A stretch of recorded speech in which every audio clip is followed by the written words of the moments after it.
우리 민수기 9장 15절로 22절 말씀입니다. 민수기 9장 15절로 22절 말씀, 민수기 9장 210쪽에 있습니다. 민수기 9장 15절로 22절 말씀입니다. 민수기 9장 15절로 23절 말씀, 말씀 계속 반복되는데 이렇게 말씀을 읽으면서 특별히 여호와의 명령을 따라라는 말이 7번 나오는데 유심히 보면서 우리 한 절씩 번갈아 읽겠습니다. 15절입니다. 성막을 세운 날에 구름이 성막 곧 정거의 성막을 덮었고 저녁이 되면 성막 위에 불 모양 같은 것이 나타나서 아침까지 이르렀으되 항상 그러하여 낮에는 구름이 그것을 덮었고 밤이면 불 모양이 있었는데 구름이 성막에서 떠오르는 때에는 이스라엘 자손이 곧 행진하였고 구름이 머무는 곳에 이스라엘 자손이 진을 쳤으니 이스라엘 자손이 여호와의 명령을 따라 행진하였고 여호와의 명령을 따라 진을 쳤으며 구름이 성막 위에 머무는 동안에는 그들이 진영에 머물렀고 구름이 성막 위에 머무는 날이 오래일 때에는 이스라엘 자손이 여호와의 명령을 지켜 행진하지 아니하였으며 혹시 구름이 성막 위에 머무는 날이 적을 때에도 그들이 다만 여호와의 명령을 따라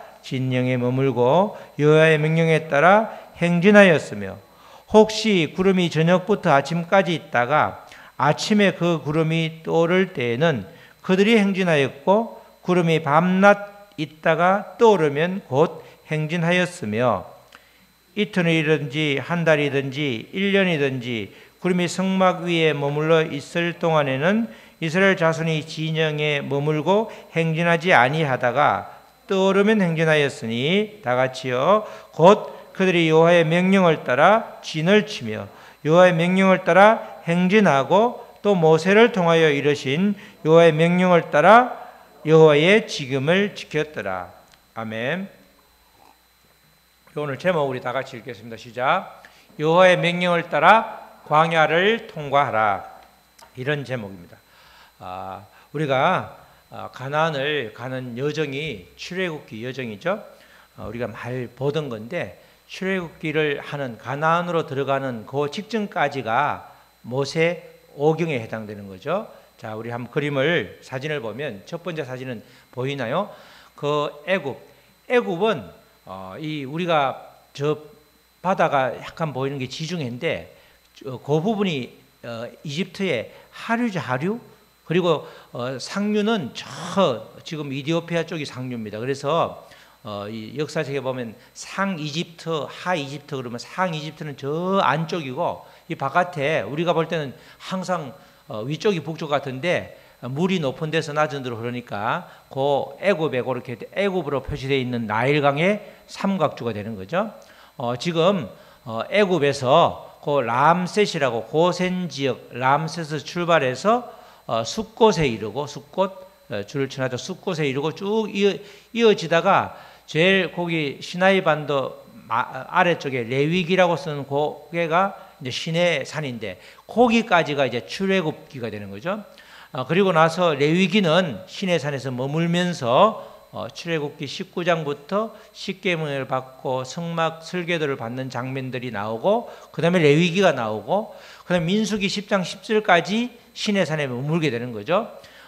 나갈 때 행진할 때는 어떻게 진을 치고 또 이렇게 나팔을 어떻게 만들고 쭉 이야기하다가 이제 민수기 10장 11절에 드디어 이제 출발하게 됩니다.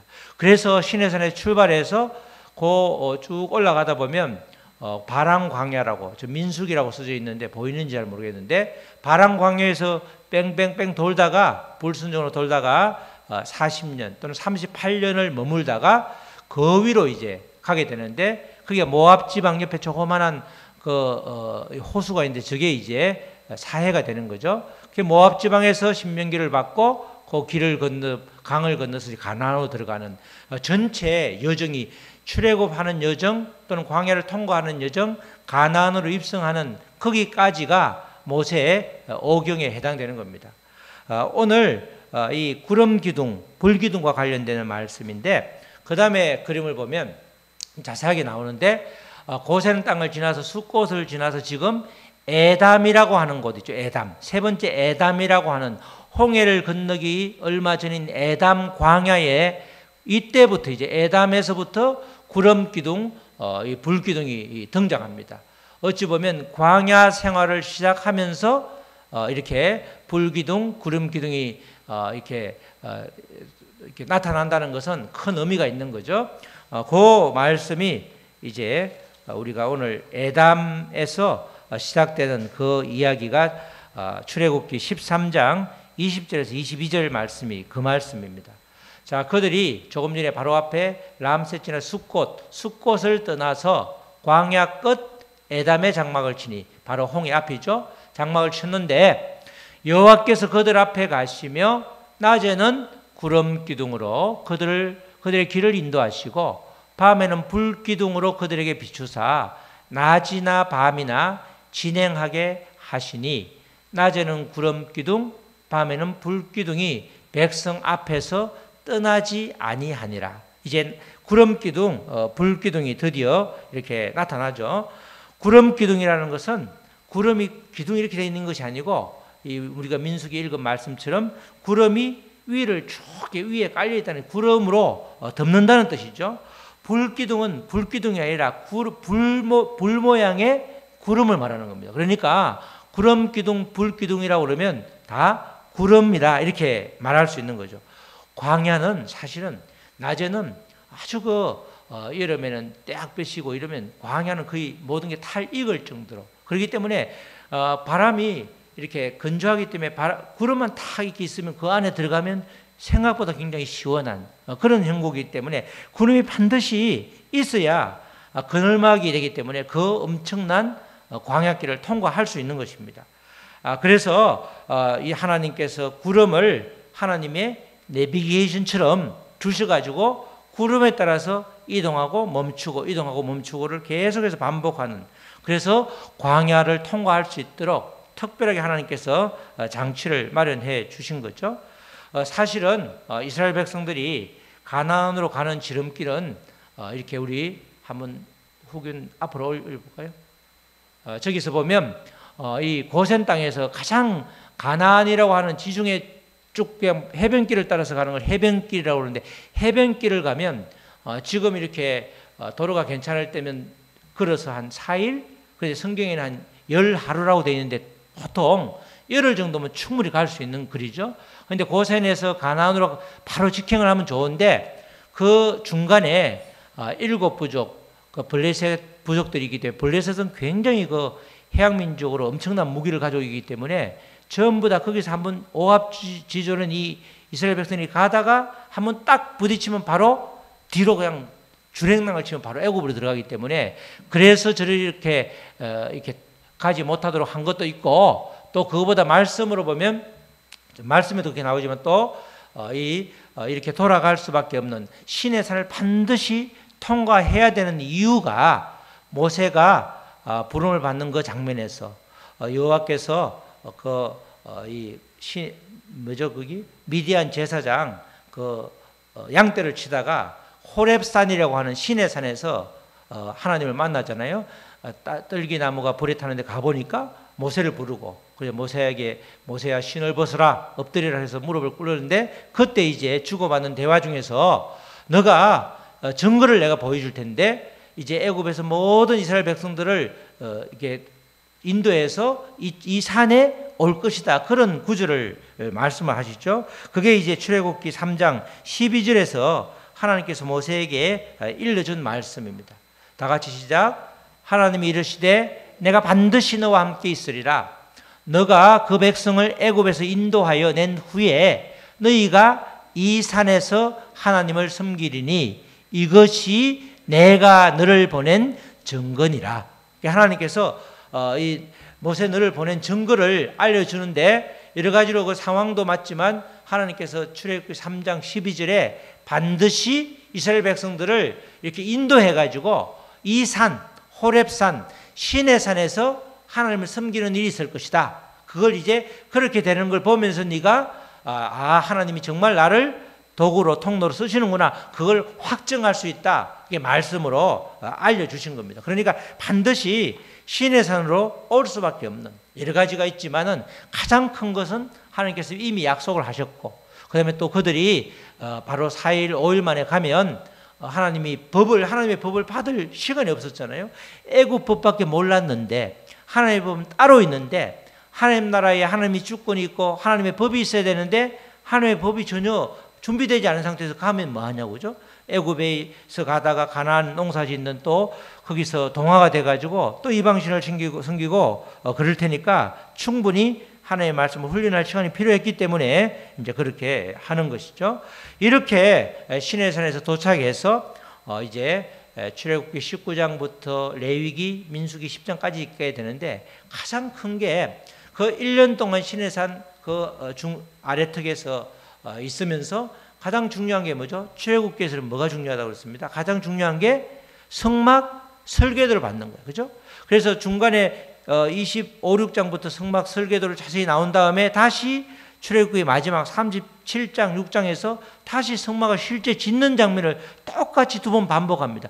우리가 읽을 때는 몇 규빗, 홍색실 뭐 하고 이러니까 도대체 이 말이 무슨 말인지 몰라도 출애굽기에서는 그게 제일 중요한 장면입니다.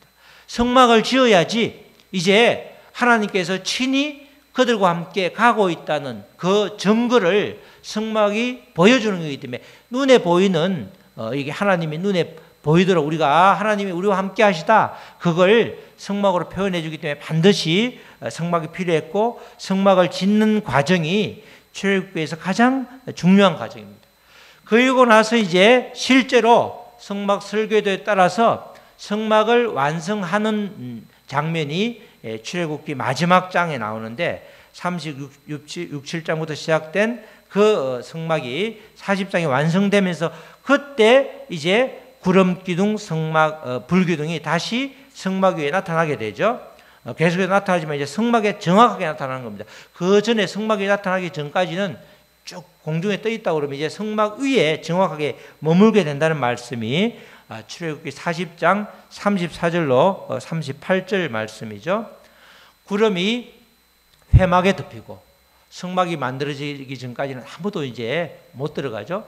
구름이 회막에 덮이고 여호와의 영광이 성막에 충만하며, 모세가 회막에 들어갈 수 없었으니 이는 구름이 회막 위에 덮이고 여호와의 영광이 성막에 충만함이었으며, 모세가 회막에 들어가는 모세가 들어가서 말씀을 받는 장면이 바로 이어지는 뭐죠? 레위기 1장에 바로 이어지는 말씀이 모세가 회막에 들어가서 여호와의 말씀을 받는 장면이 나오는데, 지금까지는 이 성막이 만들어진 직후에는 아직까지 회막에 들어갈 수 없었죠.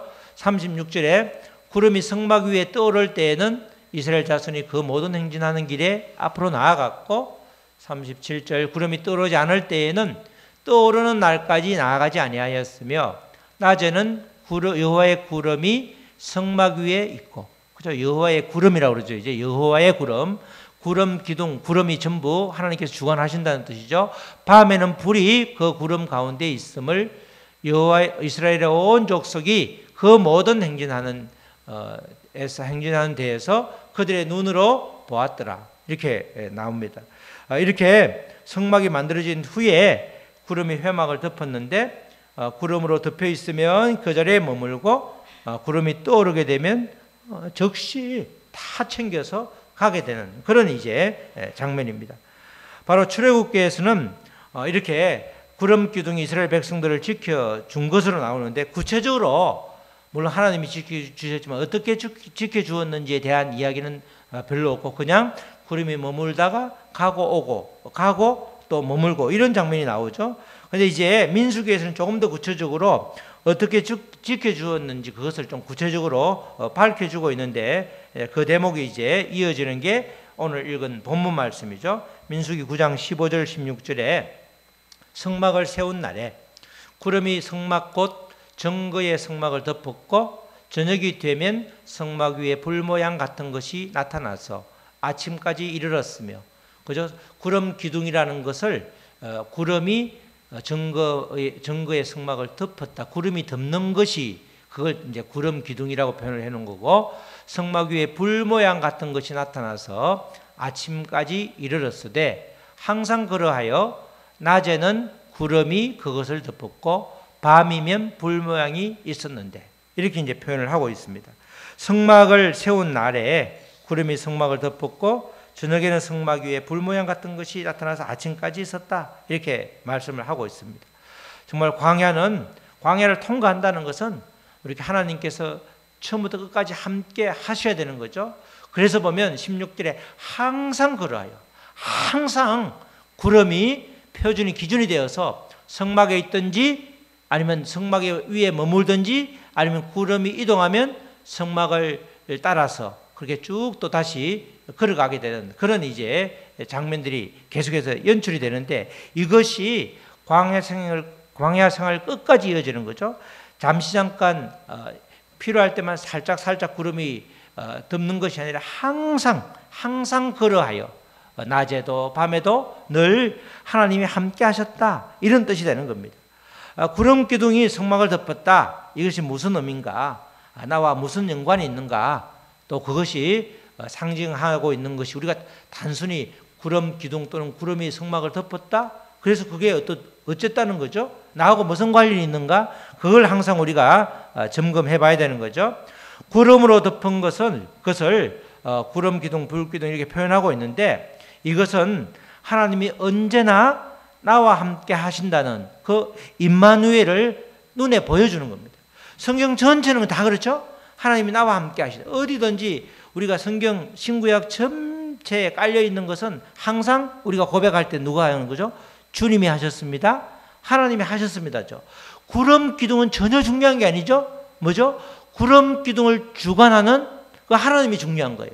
우리는 이렇게 이적이 있을 때나 막 문둥병자가 나병 환자가 낫고 이럴 때 나스에 중점이 두는 게 항상 그 이민에는 누가 하신 거죠? 하나님이 하셨다. 주님이 하셨다. 하나님이 주관하셨다. 그걸 늘 고백해야 되는 겁니다.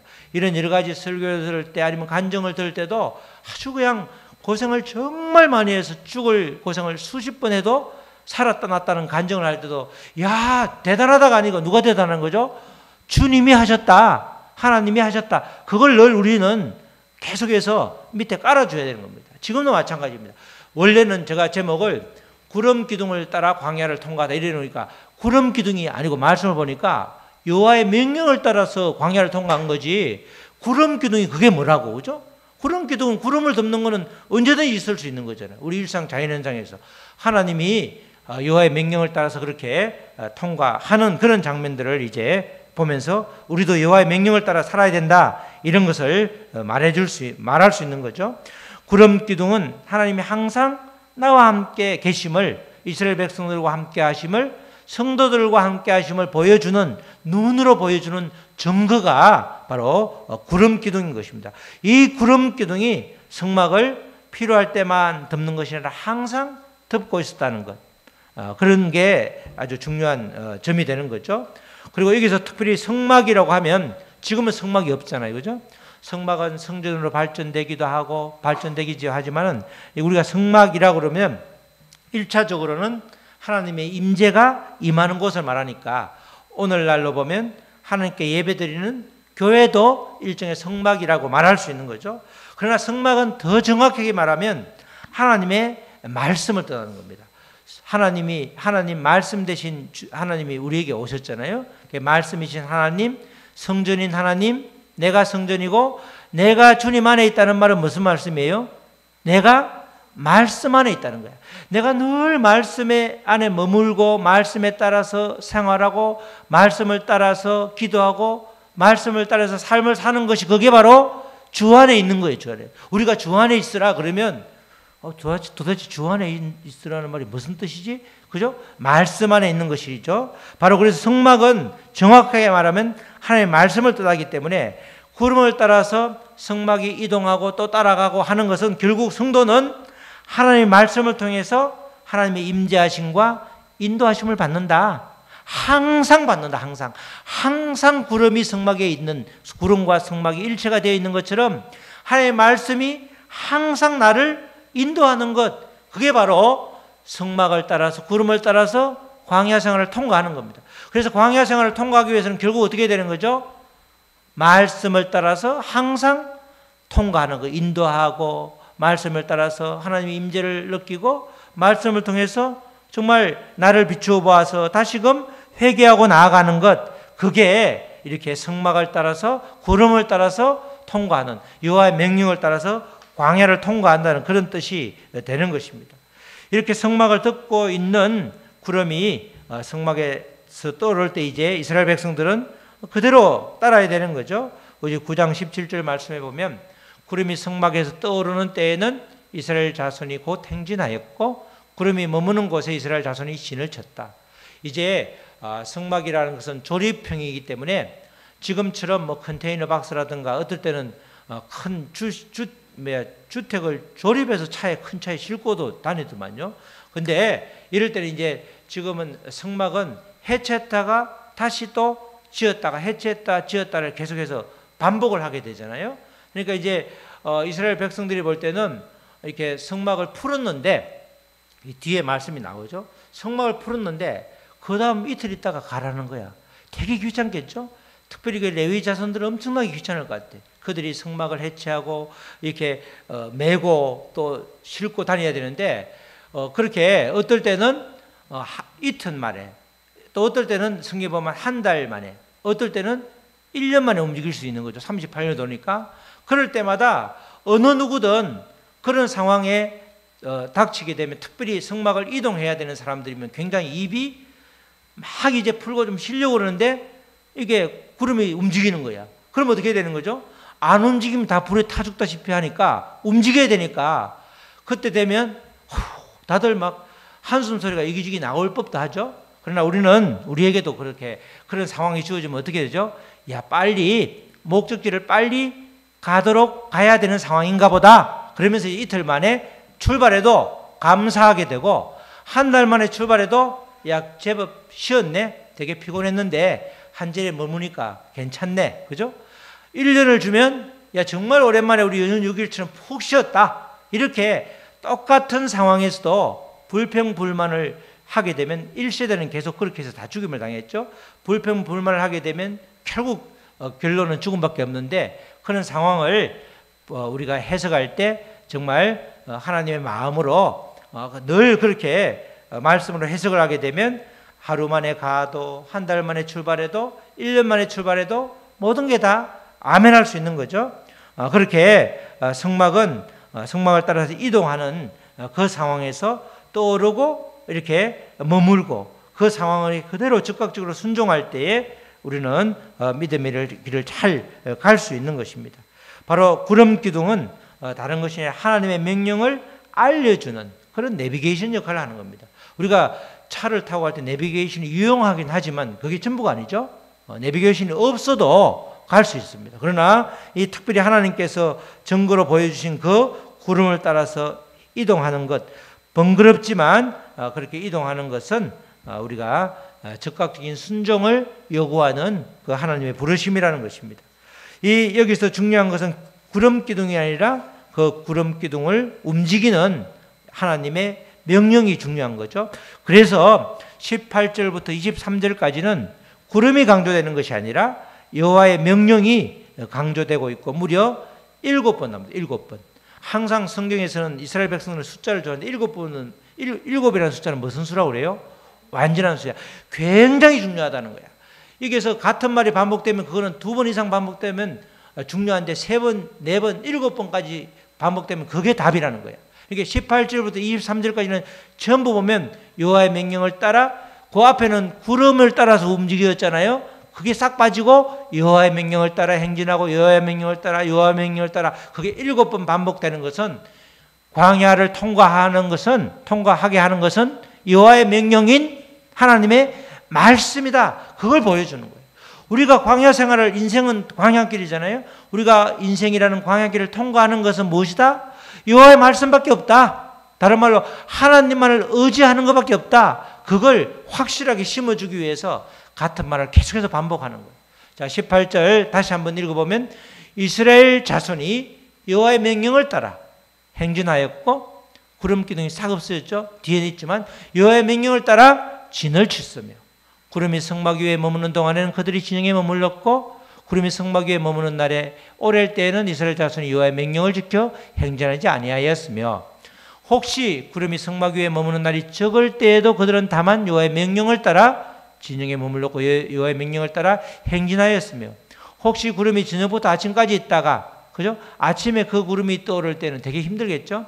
아침에 저녁부터 아침까지 있다가 바로 또 떠오르니까 그들은 바로 행진하였고 구름이 밤낮 있다가 떠오르면 곧 행진하였고 그래서 22절 말씀이 아까 말씀드린 거 이틀이든지 구름이 머물다가 이틀 만에 떠나면 다 챙겨서 또 떠나야 되는 거예요. 번거롭지만 한 달이든지 1년이든지 구름이 성막 위에 머물러 있을 동안에는 절대로 가지 않고 머물렀고 떠오르면 이틀 만에도 가고 3일 만에도 가고 한 달 만에도 가고 때로는 1년 만에도 움직여야 되는 거죠. 곧 그들이 여호와의 명령을 따라 진을 치며 여호와의 명령을 따라 행진하고 또 모세를 통하여 이르신 여호와의 명령을 따라 여호와의 지금을 지켰더라. 처음에서 끝까지 전부 뭐죠? 다 같이 여호와의 명령을 따라 여호와의 명령인 말씀을 따라 여호와의 명령을 따라 광야를 지금 행진하고 있는 겁니다. 광야에서 이스라엘 백성들이 할 수 있는 것은 아무것도 없었습니다. 그렇죠? 모세의 마음은 정말 굉장히 어려웠을 것 같죠? 모세는 그 200만 명이 되는 사람을 광야에서 누구 말처럼 우리가 어떨 때 때로는 그렇죠? 너무 삶이 고달프면 어떻게 되죠? 내일 아침이 없었으면 좋겠다는 분들이 가끔 계시더라고. 그죠? 이 밤이 끝이었으면 좋겠는 거야. 너무 힘들어서. 모세가 그런 심정 아니었겠어요? 모세가 내일 아침에 맨 처음에 만나 이런 게 없을 때는 그 광야에서 뭘 먹일 거야? 입이 보통 이스라엘 백성들이 아니잖아. 불평불만이 아주 그냥 선수들인데 바로 앞에 홍해를 건너고 나서 조금 있다가 물이 없다고 불평하는 거 아니야. 하나님이 그 이스라엘 백성을 전부 살려주시고 애굽은 전부 수장시켰는데 그걸 보면서도 하나님에 대한 그런 아주 간정이 아주 엄청 넘칠 텐데도 물이 없다고 불평하고 이 모세의 마음이 그랬을 텐데 이 모세가 그 참 어찌 보면 광야를 통과하면서 모세가 그 40년 동안 굉장히 마음 졸였을 것 같아요. 그죠? 보통 사람도 제명을 다하지 못했을 것 같아요. 그런데 일단 하여튼 그때 하나님이 이렇게 모세를 일찍 데려가셨지만 가나안은 보기만 하고 통과를 못했지만 통과하지 못했다고 해서 모세가 지옥 간 건 아니죠. 모세가 그런 뜻은 아닌데 어쨌든 광야에서는 백성들이 할 수 있는 게 아무것도 없는 것입니다. 마찬가지죠. 우리도 인생의 광야길을 통과할 때 생각보다 내가 할 수 있는 것은 별로 없습니다. 어떨 때 뒤돌아보면 내가 한 게 많은 것처럼 보여도 그때 하나님이 안 도와주셨으면 전혀 그런 길을 가지 못했다. 이렇게 우리가 뒤돌아볼 때만 지금 통과할 때는 내가 대단한 것 같지만 실제로는 아무것도 아닌 거예요. 그걸 깨달는 거예요. 광야 생활을 통해서 오직 한 가지 하나님밖에 의지할 수 없구나. 하나님이 내 인생을 이끌고 계시는구나. 그걸 정확하게 고백하라는 거예요. 성막만 바라보고 있어야 되는 거죠. 성막에 구름이 올라가느냐 떠오르느냐 머무르느냐 그것만 우리가 바라보고 있어야 돼요. 매 순간순간 그렇게 해야 되는 거죠. 성막이 떠오르는데 그냥 놓쳐버리면 전혀 모든 사람이 놓쳐버리면 전부 이 햇빛에 노출돼서 모두가 다 죽임을 당할 수 있는 그런 상황이 되는 겁니다. 구름 위에 있던 성막 위에 있던 구름이 떠오르면 즉시 떠나고 그래서 우리에게 인생에서는 적극적인 순종만 말씀에 순종한 것만 필요하다는 겁니다. 우리는 하나님 말씀에 의지해서 오늘 이야기를 이렇게 다르게 풀면 매 순간 인도하심을 받아야 한다. 그래서 내게 주시는 말씀을 붙잡고 그 말씀은 하루 때거리 하루 만나도 하루 먹고 그 다음에 다시 새로운 걸 먹잖아요. 말씀은 하루 먹고 새로운 걸 먹듯이 우리가 매일 아침에 주시는 말씀이든 내가 묵상하는 말씀이든 내가 외우는 말씀이든 그 말씀을 가지고 매일 붙들고 살아갈 때 승리할 수가 있는 것입니다. 그렇게 광야는 무조건 순종하는 훈련을 하는 것이 광야라는 거예요. 광야. 불순종이면 계속해서 다름을 받잖아요. 순종하면 그냥 길을 가게 되는데 불순종하게 되면 계속 다름을 받는 것이 바로 하나님이 나와 함께 하시는 증거가 되는 것입니다. 정말 이렇게 성막이 한 달이든 1년이든 이틀이든 머물게 되면 머물다 떠날 때 우리는 불평하지 않고 감사로 통과할 때에 우리는 광야를 어느새 지나게 되는 겁니다. 우리가 늘 항상 감사라 범사에, 그죠? 범사에 감사하고 우리가 항상 기도하고 감사하라고 하는 것이 다른 게 아니고 이런 뜻이죠. 우리가 신약에서 범사에 감사하라, 모든 것을 감사하라는 거잖아요. 이틀 있다가 성막이 구름이 옮겨져서 행진을 할 때도 감사하고, 한 달 뒤에 떠나도 감사하고, 1년 뒤에 떠나도 감사하고, 그러니까 늘 범사에 감사할 수밖에 없는 거죠. 불평할 수 있는 상황임에도 불구하고 범사에 감사하라, 이렇게 하는 게 바로 신약 구약과 연결되는 그런 말씀이 되는 것입니다. 상황은 내가 바꿀 수 있는 것이 전혀 아닌데 우리는 모두 모든 상황을 내가 마음대로 바꾸려고 하는 그런 게 있습니다. 그래서 우리가 믿음의 사람은 늘 모든 상황을, 그죠? 내가 해결하려고 하면 안 되죠. 어떻게 해야 되죠? 내가 해결 받아야 되는 거야. 그죠? 내가 해결하려고 그러면 생각보다 내 생각대로 되는 게 아니잖아요. 나는 빨리 가나안을 가고 싶어요. 그래서 나는 한 번 안 쉬고 계속 구름이 움직였으면 좋겠어. 근데 하나님은 한 달 동안 구름을 움직이지 않네. 그렇다고 내 혼자 뛰쳐나가면 바로 얼마 못 가서 그냥 햇빛에 그냥 거실려서 아주 불에 타도 죽는 것밖에 없잖아요. 그런 것처럼 우리는 모든 상황을 내가 해결하려는 자세가 아니고 해결받으려는, 해결하려는 것은 불순종이고 어떻게 보면 해결받는 것이 믿음의 사람들의 걸어가는 길인 거예요. 나의 모든 상황을 누가 해결해 주죠? 하나님이 해결해 주시니까, 주님이 해결해 주시니까 나는 해결받는 존재이지 해결하는 존재가 되면 안 된다는 겁니다. 제가 정권회사에서 꽤 오래 있었는데 항상 실패할 때는 어떻게 되죠? 가격을 내가 만들면 항상 실패하는 거예요. 주식 가격이라는 것은 수십만, 수백만 명이 모여서 가격이 만들어지는데 그 가격에 내가 따라가야 되는데 내가 가격을 만들면 뭐가 되는 거죠? 주가 조작이 되는 거예요. 주가 조작이. 내가 그 가격을 따라가면 늘 벌 수 있는데 내가 가격을 만들려고 하니까 항상 실패하는 거예요. 마찬가지. 똑같은 거죠. 우리가 모든 문제는 내가 해결하려는 것 아주 불순종의 태도이고 내가 해결받는 것, 그게 아주 정확한 믿음의 사람들의 그런 태도라는 겁니다. 그래서 하나님의 명령을 따라서 내가 할 수 있는 것은 아무것도 없기 때문에 하나님만이 모든 문제를 해결해 주시기 때문에 지금 하나님의 명령을 따라서, 여호와의 명령을 따라서, 주님의 명령을 따라서, 그 명령인 말씀을 따라서 내가 움직이면 실수가 전혀 없다는 것입니다. 구름이 성막 위에 항상 함께 있듯이 하나님은 우리와 항상 함께 하심이 분명하기 때문에 우리는 눈을 성막을 향해서 고정시켜 놓고 성막을 따라서 움직이는 그런 은혜의 생활을 지속해야 되는 것입니다. 우리 사랑하는 성도 여러분, 광야에서의 절대적인 원칙은 여호와의 명령을 따라가는 것입니다. 여호와의 명령인 여호와의 말씀을 따라가면 광야를 누구나가 다 잘 통과할 수 있는 것입니다. 광야를 바르게 건너가는 사람은 여호와의 말씀을 따라가는 사람인 것입니다. 광야에서 이스라엘 백성들이 할 수 있는 유일한 것은 여호와의 명령을 따라가고 여호와의 명령을 따라 머무는 일, 여호와의 명령을 따라 앞으로 나아가고 또 여호와의 명령을 따라 머무는 것, 그것이 그들이 할 수 있는 유일한 길이었습니다. 우리도 마찬가지죠. 인생이라는 광야길에서 우리를 바르게 인도하는 유일한 길은 하나님의 말씀뿐인 겁니다. 말씀을 떠난 삶은 아무리 눈에 보기에 잘되고 잘되는 것처럼 보일지라도 사막 한가운데 홀로 서 있는, 죽음을 앞두고 있는, 사망의 권세에 완전히 눌려있는 그런 아주 단독자에 불과한 것입니다. 하나님의 말씀과 상반되는 것이나 어긋나는 것이 있다고 그러면 우리는 광야 생활이 더 지속되지 않도록 남김없이 버리시기를 주님의 이름으로 축원합니다.